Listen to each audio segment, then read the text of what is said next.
Right. Neil Gallagher. Gareth Wright. Mike Bignell.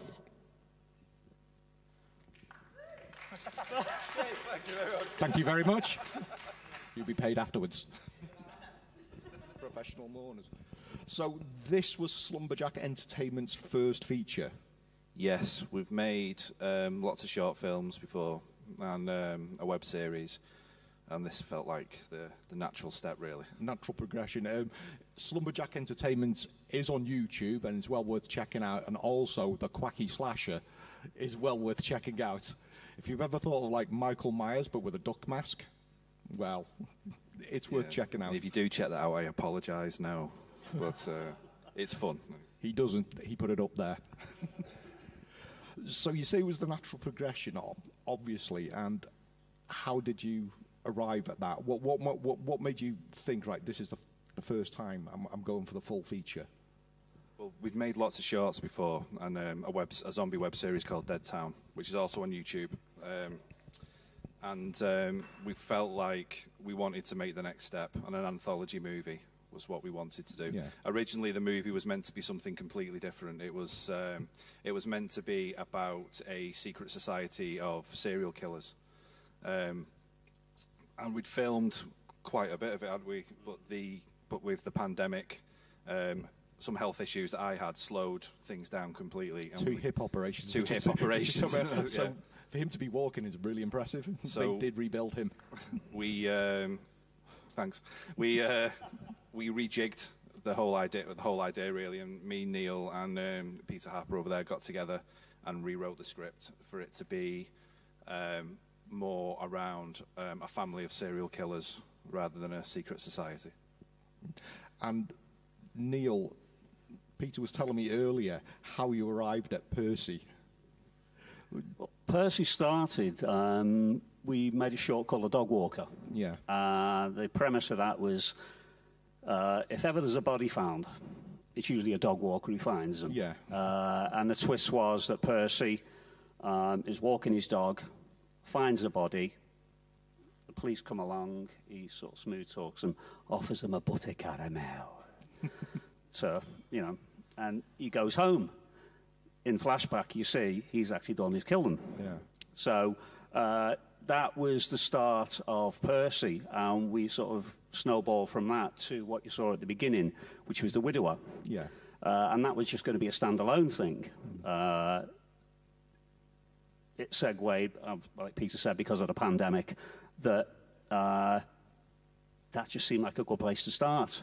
And Percy just kind of snowballed from there. Percy is actually, it sounds terrible, but he's actually my dad. Well, because we'll slowly not in the murdery way, but if we were to show you a photo of my dad, that's my dad, and most of the clothes were his. Yeah. So that sort of kind of worked out quite nicely. And I just ended up going around charity shops as well. And every charity shop you go in, you see beige, and Percy was beige. Well, it's the thing which I think a lot of films that feature serial killers, they often have them as these overhyped action men or bogeymen, but in fact they're grey men. They're people you walk past in the streets, and Percy represents that because he's wonderfully polite as well. I mean, I remember when Chad sent me the screener for this, and I thought, oh, this is going to be one of those horrible murdery, just trying to be unpleasant. But Percy's very likeable, except for his hobbies. Well, is the only way to describe him. I wanted to play him that, you know, he did have this like really calm exterior, and you could just walk past him. But yeah, he did have this other side, and you know, that always seems to be, to me, the way to go. Because when I wrote The Widower, he didn't have a backstory from the dog walker. It was why he did this, and that was the backstory as to why he did what he did, and it did become a hobby. It was a reason for being, you know, cold-blooded murder. And if you saw in The Widower, did anyone get the link with Dirty Barry, with you know, the way he murdered? Is anyone familiar with that? There was a bit in that where there's a murder in that where a pimp murders a prostitute with a bottle of drain cleaner. That's what he'd seen it on telly, and he just wanted to try it out. So yeah, That was Delinquent. I didn't know if anyone had actually got that. No one has yet, really, but until today. Yeah, he's just so wonderfully polite. Yeah, he was. You know, I just wanted to play it calm because, yeah, he's got that twinkle in his eye, but yeah, calm was always the way to go. Calm and calculated. He'd never be caught. Well, obviously, you know, he fooled the police. The different stories you ended up settling on. I mean, I saw in the second segment, there's a lot of Fulci in there. I thought it was almost like classic zombie Fulci effects. A lot of the trippy camera work was very reminiscent of Italian horror cinema, I thought. I've never watched any of that. Oh, the joking. The Sins of the Father. Yes. One. Me and Neil and I wrote that, didn't we? And the makeup was what you came up with the makeup for the guy coming out from the grave. Yeah. I mean, I was watching that and I was just thinking, yeah, that's Gates of Hell stuff. That. That's what. Yeah, I love Peter Cushing what he does, and that was the idea for that. And we filmed it. You see this Rod's back garden. Yeah, the Father Patrick in Purgatory. Yes. That came from the pandemic, really, and we were delayed for so long, and it was the start of the pandemic, and COVID restrictions weren't as bad as they were going to get. And we wanted to do something, so we quickly came up with the idea of Sins of the Father, and guerrilla style filmed that without anybody knowing that we were in the cemetery, not that we're aware of anyway. Well. And the scene where Father Patrick sees the kind of undead version of himself coming from the ground. We made this film on no money, by the way. It was like 1,500 was the budget.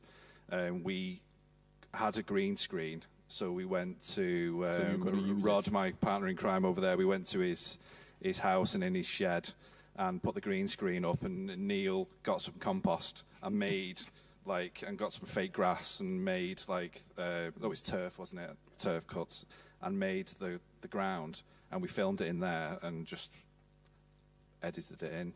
And it's the same with the bit where he's sick and there's a sick on the floor with the bugs.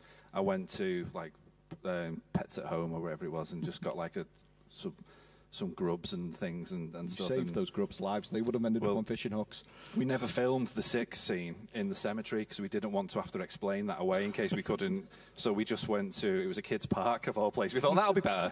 So we'll just put it on the floor on a path and just edited it in so it looked like it was in the cemetery. I'm talking about inappropriate public behaviour. We're going to move on to the third segment and trying to get a body to sink. Yeah, Rod made that body out of rubbish and bin bags, and we took it to the canal, and we got stopped, didn't we, by the fishing police asking if we had a permit to fish. Like, we're not really fishing, mate. And then by the time at the end of the day when we come to put in the body in, it wouldn't sink. So that's why it kind of just floats past. And we had an audience by that point of dog walkers and people just out for a bit of a stroll. And the dog walkers found the body. Yeah, and there was a bloke, wasn't he? Just stood. Rod, didn't you have a pint of beer? Gone out for a walk with a pint.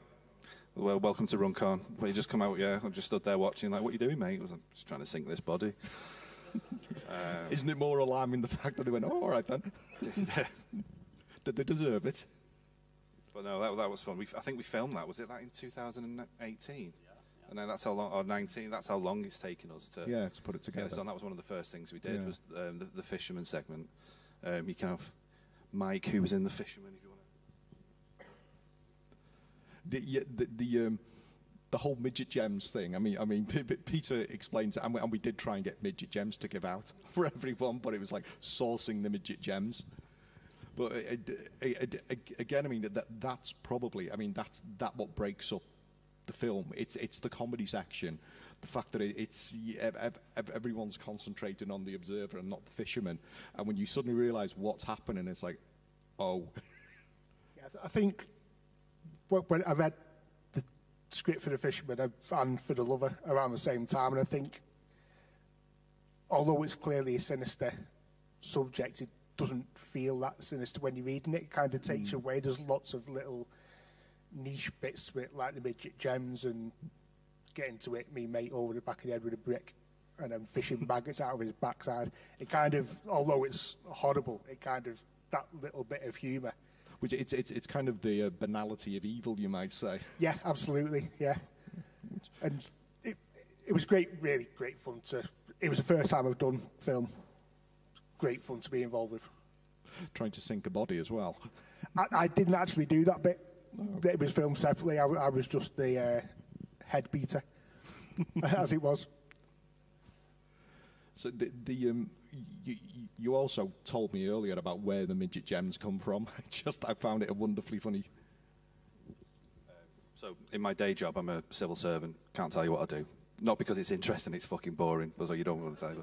A friend of mine, he has a YouTube fishing blog called Danny's Angling Blog, if anyone's a fisherman and wants to check it out. And I just asked him, so what fishing blogs are available?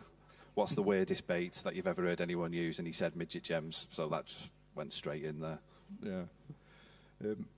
Moving on to Paper Son. I mean it's got a very let the right one in vibe almost. The tragic vampire thing. I mean, I've seen separate adverts for that on your site. So was that originally going to be another feature, or was it always intended to be part of Hounds of Darkness? I can't speak too much on that because I never wrote. I edited it, but I never wrote or directed that. I did some camera work on it. For me, it's just a classic love story. Really, at the heart of that. It was. I believe, because I'm not the guy who wrote or directed it, it was written as a standalone. Yeah. And me and Peter are good friends, and he sent it to me to read, and I said, we've got to have this in the film. Are you okay with that? And he was, yeah, so we went forward and made that. So it was originally going to be a short on itself? It was something Peter wrote, and as soon as I read it, I thought, we have to make that. Yeah, yeah. So it slotted in to the end. Yeah. It's funny because the film, because it was meant to be something completely different, there was lots of other shorts written that we never got to film, and we were also meant to be working with other filmmakers as well, which we never got to do because of COVID and my mutant hips. So there was a short about a woman who would kidnap children and feed them to carnivorous plants, which I wish we'd done. Yeah. And then there was another one about a guy who was in, had a rubbish job and hated his job, and he wasn't going to work anymore, but his wife thought he was, and he just wanted to go back to his old job, which was a clown, which she wouldn't do. She wouldn't let him. So he murders her while they're having breakfast, and he takes a fried tomato and puts it on his nose and just walks out. And I always wanted to do that. Well, maybe I will at some point. It's like the Lover with Gareth was meant to be originally. I was working on that before we had the idea for the film. And it was all meant to be based around Sarah, who was buried, had been cheating on him, and he was slowly feeding her bits of the lover that she had. That's why it was originally called The Lover. And at the end, she was going to open the beginning, he would have his penis inside of it. But that was a fun one to make. Where did we film the outside bit of that? That was Mould, yeah. Pantomime on Welsh soil. We got there and had to find somewhere suitable, and we had this pipe to try and dig into the ground to make it look like he was talking. It was actually going in, but the ground was so hard we couldn't dig it in, so we just found a ditch that had roots, and it worked perfectly, and I stood in a ditch for about 8 hours with a camera filming that. I'll just pass you over to... Yeah, I was living in Pantomime at the time, and the guys turned up, parked up at the little cottage we'd got, and bitched the whole 10 minutes it took us to walk to where we were actually going to film it. It's not far, is it? No, it's not. No, I mean, we're not exactly carrying loads of movie equipment here. It wasn't that bad. But yeah, it's that's in Loggerheads. I don't know if everybody's been there. Yeah. It's kind of the popular bit everybody goes to at the bottom near the river, and a bit further up where the locals will take the dogs walking because we don't like people. And up there was great, just off to the side, and you got we sat down, and remember we got Rod ran off with my missus to go and get the aerial shots with his drone, and we were sat there cursing airplanes. Every time they came over, we had to reshoot something. But that was good fun. the bits that we filmed with Louise, who played Sarah, in the coffin belonged to Neil. That he'd built for the stage. Yeah, homemade for a stage play that he'd wrote and performed in, and the top was open, but you adjusted it, didn't you? So it had a top, and the side was off. Left the lid on for the plane to sit in. We just have to be really careful throwing water bottles down because her face literally was. Well, that's what I was thinking. Louise. That's what I was thinking watching it. They're pretty heavy water bottles. Yeah, it was. It's coming. Yeah. Oh, sorry. But the one shot that I really liked, which sort of wasn't really in there, was just a shot down the pipe where her face was lit in a lit circle, and I was really pleased with that. It worked really well, didn't it? But yeah. The thing what I said about the film costing $1,500 to make, because we crowdfunded it originally for $5,000 and never made that. We got $1,500, so that was the budget. And when we were filming The Widower, which is the scene at the beginning with Percy and the victim in the cellar, the microphone broke, and it just, we had to dub all of that. Yeah. And so like all of that, we went to Neil's. We had to buy a new microphone, so that was £200 and odd to get a new professional microphone for us to use for the rest of the film. But we had to dub that entire scene, so we went to Neil's house, sat in his back room, and had to go listen to him going, hoo hoo, you can't beat a bit of Dirty Barry, over and over and over and over and over again. And then I had to edit that and sync it all up and put it together. And then I didn't want to touch a film for about 6 months after that. It just drove me insane. But so out of the... You don't look sorry. So the money, like the $1,500 that we had for the film, a big chunk of that went on the microphone, a big chunk of that went on some camera gear. And when you break down what we actually spent, when we come to then, we've got the gear, so we're lucky we have that gear. I can edit, and Rod does the sound, and and we're lucky that we have such a good group of friends who are good actors to work with us. The rest of the money, so we'd have like The Widower, Save the Lover to do. Neil already had a coffin, so that didn't cost any money. Louise, who plays Sarah in the coffin, runs a theatre, so she let us use a room in the theatre to film that in, so that didn't cost us any money. We completely guerrilla filmed Sins of the Father, so that didn't cost us any money, and the green screen, we just blagged it and completely made that up. The money that we spent on The Widower, apart from the microphone, was on a fake bottle of caustic fluid, which Rod made the sticker, the label for it, so that didn't cost us any money, and it was Rod's cousin. No, he's your nephew. It was your nephew, wasn't it? He was a beast. He was only about 14, wasn't he, when we did that? And he knows how to like knock off fake labels. Yeah, and then for Sin's Paper Son, again, it was just, what have we got? Let's just do it with no money and just see what we can blag and see what we can get. And we filmed all of the bedroom scenes, including the bedroom scenes for Paper Son, were just in Rod's house. So it's just, and the kitchen scene, so we just had to make the best of what we had to get the film finished. So, going to open up to questions, if anyone's got a question.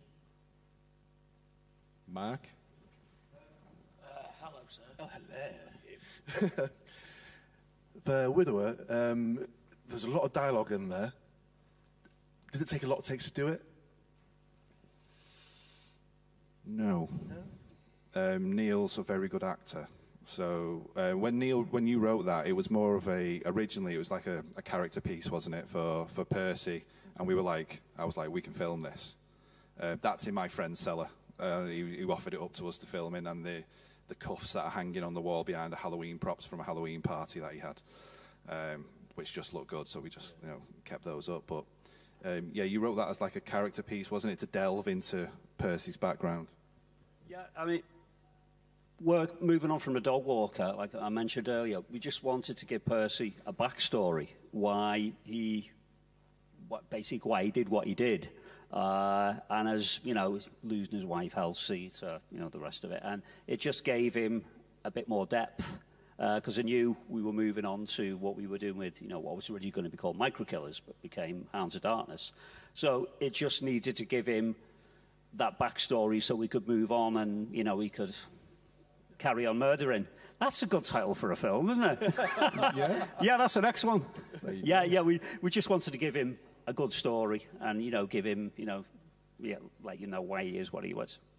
I think our filming days are always quite short. We tend to, everybody involved in this film work for free. So the last thing we want to do is overwork them and push them and, and make them never want to work with us again when we're doing these passion projects. So we would, I think with the Widower, probably 10 till 4, one day. It was one day, wasn't it? Was it one day? Yeah, it was one day.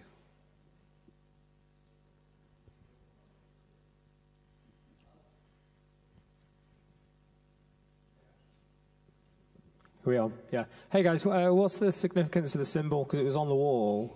Is it the same one as the guy was kind of doing in the vampire segment as well in front of her? The symbol was designed by Peter over there, and it represents family.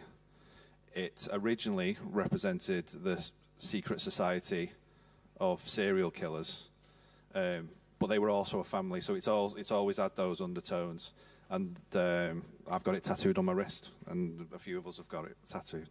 But yeah, it's family for me. It probably has a different meaning to different people. But in the Sins of the Father, I actually put it on some gravestones. Don't ask me which ones they're on, because I haven't got a clue anymore. And I do try to spot it when I'm watching it, and I can't, but I know they're there. Hi, chaps. Really enjoyed that. That was excellent. Great performance as well from you three, especially you, Neil. Fantastic. I thought it looked and sounded great as well. The sound was spot on. Going back to the fishing thing, the midget jam thing. Sorry to bring that up again. But as soon as I saw it, I was like, my uncle used to do that. He used to use... Midget jams? It wasn't midget jams, but it was like sweets. Remember those little fizzy flying saucers? He's put a load of them in a little bag, a dissolvable bag. He said because it just dissolves and all the flavour comes out in the water, the fish love it. We're all learning something today. Yeah, Well, definitely. really, But yeah, I really enjoyed it anyway, angle thanks. Nip to Poundland for your bait.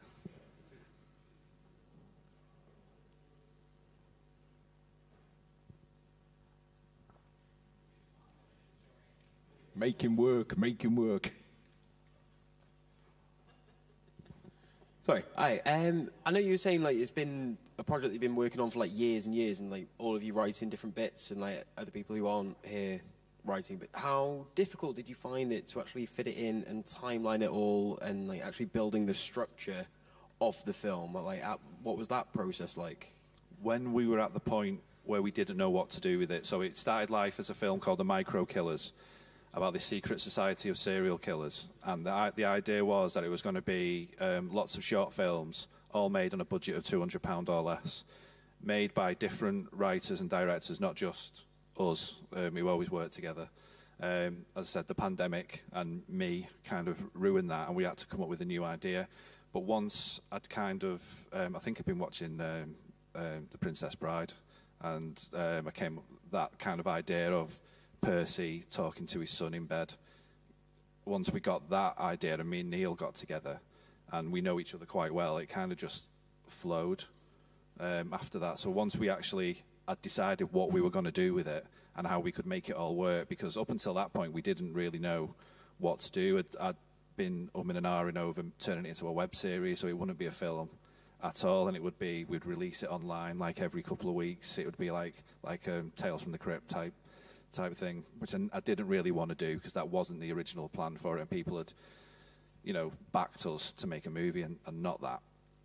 But once we'd actually got the idea of it, I went round to Neil's house, and because he lives 2 minutes away from me, so we went round and we sat down with a pen and a pad and just worked out exactly what we were going to do. There's lots, especially the bedroom scenes, lots of dialogue and silly little jokes and things that we filmed that never made it in. Like that, and for instance, the end scene where he's killing her with the Cliff Richard pillow, that was, the song Sing Hosanna was a medley at that point with Sing Hosanna and Devil Woman. But it was bloody awful, so we just had to cut it and then dub Neil singing Sing Hosanna and put that over.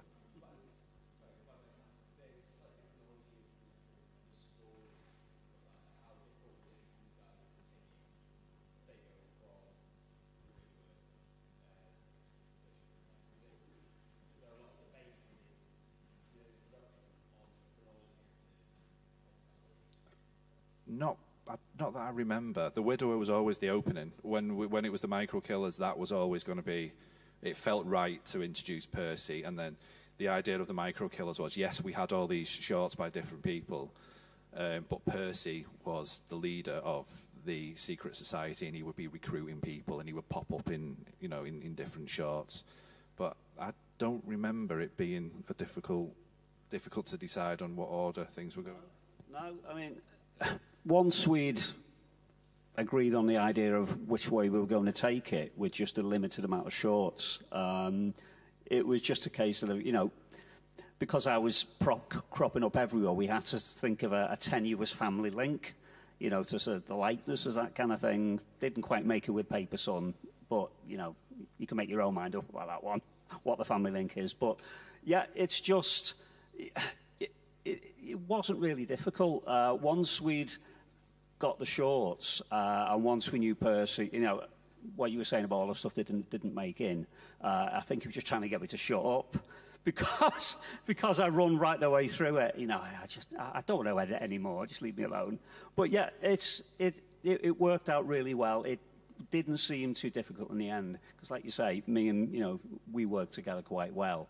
Where it comes to the likes of when we did Sins of the Father, I think you texted me when I was in work and you said, I've got this idea, this priest, and he's running around a graveyard and, he's getting punished for something. So I knocked something together, texted you back, and you said, yeah, that's great, that. And we just bounced it back and forth, and we had it within the day, didn't we? And we knew we were going, and I think that took 3 mornings, something like that. The last thing that we filmed was the bedroom scenes. So we had all the shorts. Paper Son was the last short that we filmed. And then it was like, what order are we going to put them in? And me and Neil got together and decided what order they were going to go in. And it felt right that the Widower should be first. That was always the plan. And that Paper Son should be the last one because of the tone of it, really. But it's like the Sins of the Father.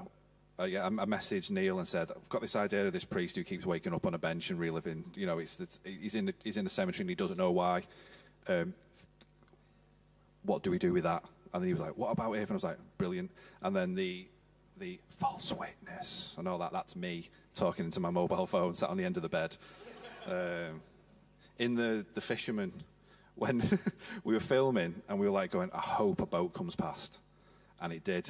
And we were like, right, stop what we're doing. We've got to film this boat coming past. So we filmed the guy coming past on the boat, and the guy on the boat actually shouts, "Have you caught out?" Like that. But we never actually got it, I think, on audio, or if it wasn't very clear. So that's my voice again, sat on the end of the bed, going, "You caught out?" I was like, but try and make it sound like it as natural as possible. I've had a drink. I forgot where we're going. Where are we going with this? The running order.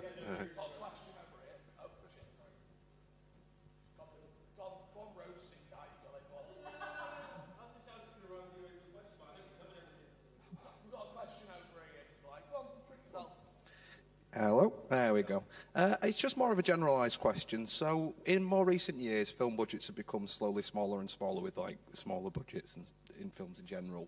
But like accessibility to things like After Effects is becoming bigger and bigger, and tools like that. Where do you see the future of things like shorter films and smaller budget horror films going, and where do you see yourselves going with them?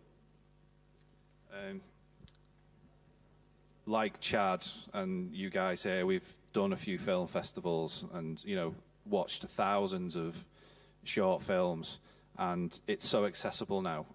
I'm not sure whether there will actually be a market for short films, because the life of a short film is very short. Well, yeah. So you do like your film festival run, if you're lucky to get selected for a film festival, when film festivals get hundreds, sometimes thousands of submissions, especially if you're a big film festival, and depending on how much these film festivals charge. But once the film festival run is over, what do you do with your short film after that? So like most will put it on YouTube, Alta, some other kind of streaming sites, but then they get very little kind of don't get a big audience. So then you do your next short film and you do exactly the same thing again, or you try and make a feature film, and again it's the same thing. You do, hopefully if you're lucky, you do a festival run, and then you can look at distribution after that. But the access for filmmakers now to get things out there for people to see is amazing. You know, you can get things on Amazon Prime yourself. This film hub where you can upload your film and they'll send it out to Apple TV, Hulu. I think Amazon isn't on there anymore, but lots of different streaming sites. And you get, if anybody watches it, you get 80% of that, and they get 20%. And for films, low-budget films like ours and many others, that's the way that you go, and you hope that then it kind of picks up an audience online.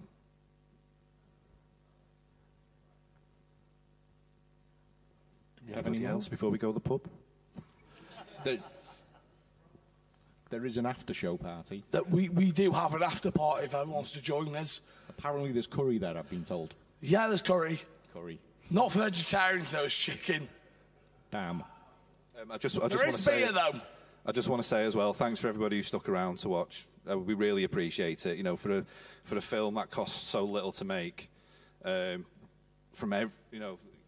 it's a passion project for us, and it's great to be able to come.